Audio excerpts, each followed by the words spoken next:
2 new Deltarune chapters dropped, as well as my views, so it's time to use that make a couple videos covering a fresh game. Okay, quick note, this video was supposed to come out like 4 months ago, so I'm pretty late to the party. Also, if it wasn't apparent already, massive spoilers for the most of Deltarune. Go play the game if you haven't yet. If you remember the ending of chapter 2, Chris opened a dark fucking fountain in their living room and fell asleep on the couch because Tubby loves him a cliffhanger, doesn't he? So it's fitting that we wake up on the same couch, except we're now in the dark world. After walking for a bit, we also find Ralsei, the Dark Prince, so the trio reunites. Together, we keep walking as Susie rage baits Ralsei by inviting him to a festival in the light world, which makes a really sad Ralsei explain that the Darkeners can't exist in the light world since they're literally just random objects that come alive in the dark. But not in the regular dark, they need the super dark, which fountains create by absorbing all light around them. Susie tries to cheer up Ralsei and tells him that it's all gonna be fine and they're gonna find a way. It's a great show, and apparently, I'm not the only one who thinks so. My, what an amazing performance! The audience has been brought to tears, folks! Who the heck are you? I was hoping you would ask. It's now time for our feature recommendation. Feature. Coming straight from your house. Coming straight from your house. He's the one. The king of. He's groovy and never gloomy. You can't get this from an egg. The sensation of your screen. The show that makes you scream. See it with it, folks. Mr. Antenna's TV time.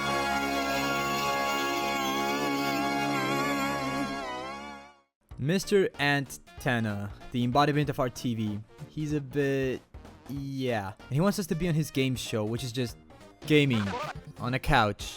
So now you're someone watching someone play something where someone watches someone play something. Finally, I said it right. After a quick introduction and choosing our names, I hope my mom doesn't watch this, Tenna makes us play The Legend of Zelda. We have to get 3 keys and a Mooncloud Stone.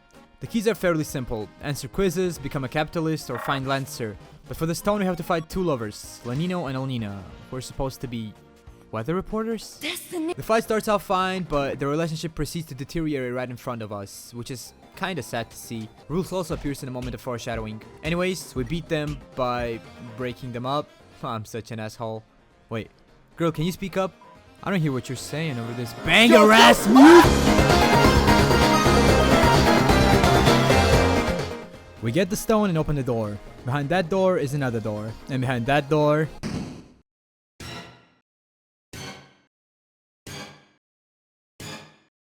is a restaurant waiter simulator. This game just shows me my future. On my first attempt, I got 0 stars and failed.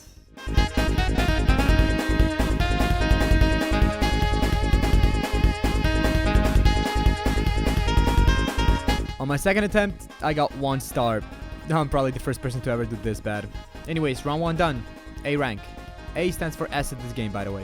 It's the intermission, so we can chill, gamble, replay the cooking minigame, or gamble, or fight a cooler. Or gamble, or gamble, or gamble, or gamble, or gamble. While this dumbass over there is spending his college funds on a gumball machine, why don't we make a quick ad break? Damn, Tenna is giving us one hell of a time with these games. Speaking of hell, you should go play Hellbound. What's Hellbound? Oh, you don't know what Hellbound is? Hellbound is a little indie game that we've been working on in 99 Studios, a small indie project I have with my friends. It's a cool hack and slash Doom style game about slaying demons and styles and overcoming obstacles to beat the coolest and the most annoying to develop final boss. You should really check it out. It's coming out soon on Steam, so you could like wishlist it or something. I don't know, like it would be cool like if you want or something. Link it in description. Before we start the second round, which totally wasn't forced upon us by Tenna or anything, we go up to him and have a little talk. Twin, I need the exact position of my goat mama Torio. Okay, just do your thing and I'll get you the time. I'll make it like 1 more board. Hey! Ah, what the fuck? Susie, what are you doing here? Well, I was just passing by, but who the fuck are you talking to right now? Well, Susie, that is private information, but if you're so eager to know, I was talking to none other than your mama. She was talking about how great of a performance did I pull off last night. She left me when I was a kid. I never knew my mother. She left me in a dumpster behind the strip club. And the only thing I can remember her by is a note. And all the note said was, subscribe to Captain Q. Okay, I'm sorry, I have no idea how to end this skit. Let's just go on. We continue the game, except now we have to take photos, eat moss, buy lancers, kidnap people, and a bunch of other interesting shit. And in a wholesome turn of events, reunite the weather couple to open up a bridge. Except... So you must be the X. Who the fuck are you? Let me sayeth. I don't think thou two should be apart. Instead, thou should be together with me. Because three are stronger than one. You'll be with me again if I... Yeah, okay, we get it, we're good. Okay, let's go. To the rainbow. I probably laughed at this way more than I was supposed to. Anyways, we cross the bridge, which brings us to the next game. Guitar Hero, or if you just spawned on this planet, Fortnite Festival. And it's awesome, except it's only 2 buttons, which makes it boring as hell. The music is fire though, as expected from Toby.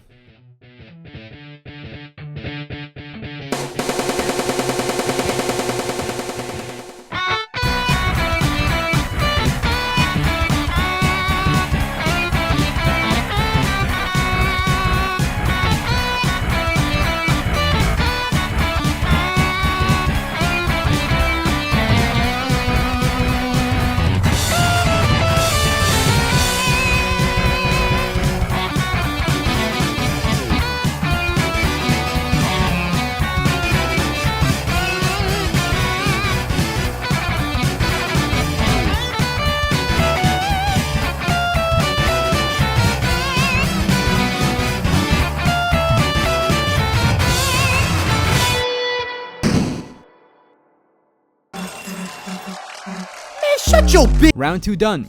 I actually managed to get an S rank, which may or may not be because I ate moss. But what's more important is that I got access to the S rank lounge, a luxurious place with top tier. Never mind. We got access to a shop with better prices and the secret boss path. I'm in a fucking wheelchair. It's supposed to be an early version of the game we just played, but I get a sword and the ability to level up. Well, now I can finally get to that place Tana blocked off, saying it's unfinished and an old version. I have to S rank the first round too? We'll come here later. Anyways, we're back, and the bonus round, which Tana totally didn't guilt us into, isn't starting, so we go talk to him again. I need strippers for my television show. No, they're not for me. They're to traumatize a teenager. For the final time, is that so hard to understand? What do you mean it's a violation? No, what are you even talking about?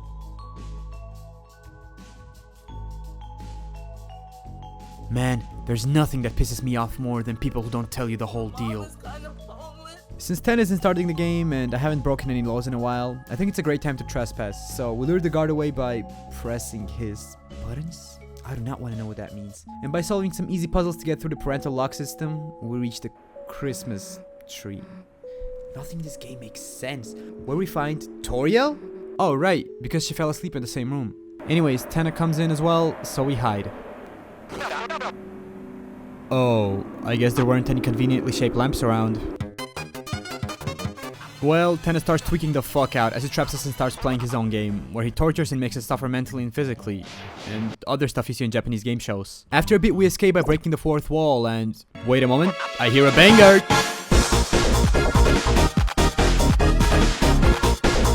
We start running around the studio, collecting lancers, playing minigames, solving puzzles and fighting coolers, but most importantly, ruining the local economy by shorthanding the workforce and organizing a riot against Tana. We shred their contracts, which frees them, probably, and then watch Tana have a crash out over everyone leaving him. Afterwards, we try to sneakily cross over a corridor, but Toby Fox is a little comedian, so he decides to scare the shit out of me for a joke. We get to the lunchroom, or whatever this place is, where... Oh, hi guys, I'm here for the snacks, don't mind me. Oh, thank God, I thought we were gonna fight him. God damn it! Actually, never mind. This game needs another boss fight and I'm always the most fun boss fight in any chapter. So, he took away our ability to do anything but dance. Thankfully, Lancer shows up and turned this into a really fun gimmick fight, which ends with the couple separating from rules, just as he planned, and living happily ever after. We make it back to the green room and get to the Christmas tree again, where we face Tana. We find out that our crazy TV has been keeping us here because he's lonely. Because everyone moved on to other forms of media and TV has been forgotten. The Roaring Knight, which is the guy that opens all the dark fountains and brings the end of the world or whatever, promised him all the viewers he wants if he keeps us trapped in here. And he complied. So, the fight starts. This is one of my favorite fights in Deltarune, although you can't really call it a fight. It's a bunch of minigames that get progressively harder as the fight goes on, culminating in this multitask simulator that is really fun. After we beat him, Relzy and Susie decide to use persuasion and roll a nat fucking 20. Relzy continued the same thing he was talking about around 8 minutes ago, about darkness understanding their role and letting Lightners live their life. Susie also tells him that she was lonely too and that they can help him find friends. Tenna becomes kind and loving and caring and a great guy in general. They killed him. I wonder who did it. Oh, it's the night.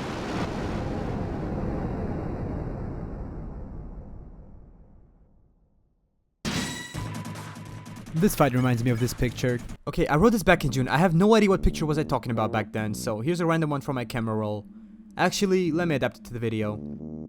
Okay, he no-diffs us and almost takes Toriel, if it wasn't for Undyne the GOAT. The goddamn fish shows up and lures the knight away. Chris and Susie give chase, but the knight hides in the bunker. Everyone's sad, the chapter's over. Except... I created a new save to try to get an S rank on the first chapter. Conveniently, we can skip the intro by just continuing to sleep on the couch after being woken up. We get the S rank and now the first secret minigame is available to play. Once again, it's an old version of the game in the first round, except once again, we have a sword now. We kill enemies and with each level we can break more stuff, giving it kind of a Metroidvania vibe. Go watch the Hollow Knight video. We level up as much as possible and go deep into the forest by breaking the bounds.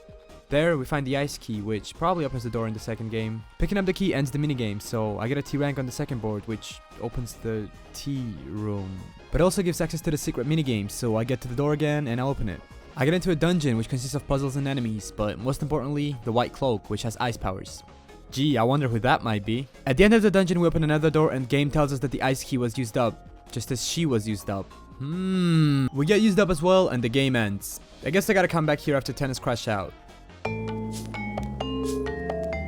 And there it is. We spawn in the city with Susie and Relzy.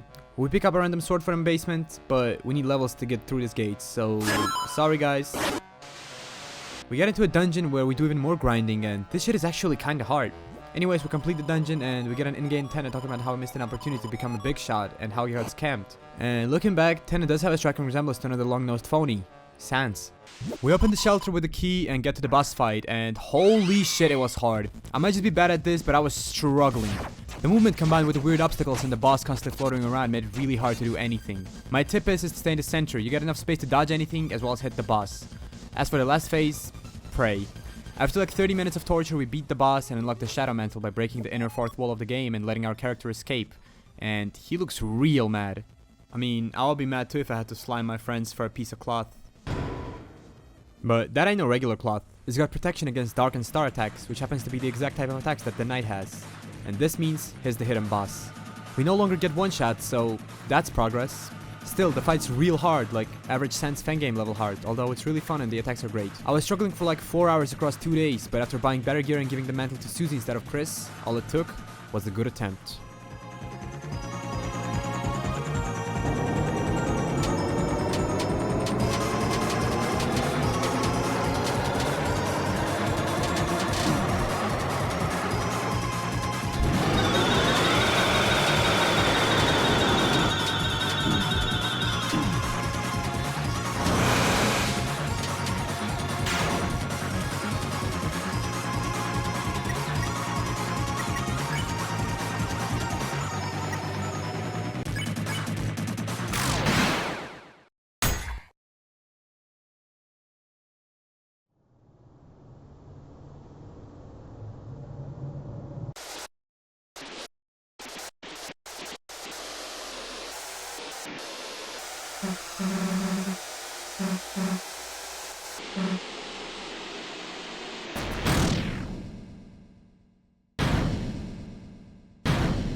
Yo, thanks, Chris. Goats, you almost beat me. No problem, Roaring Fraud.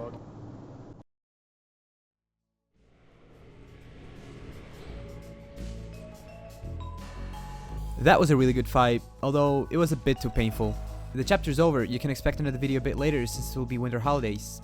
Yeah, I might have confused it with the last end screen. The hint was supposed to mean Dark Souls, but change of plans, I guess. I'm just gonna say the next video will be chapter 4, and the one after that, well, it's not gonna be Silksong. Alright, thank you for watching. That's all I wanted to say. Love you, wish you a sweet and solid 2026, and I'll see you next year. This was not fucking funny. Stop the damn video, you dumbass.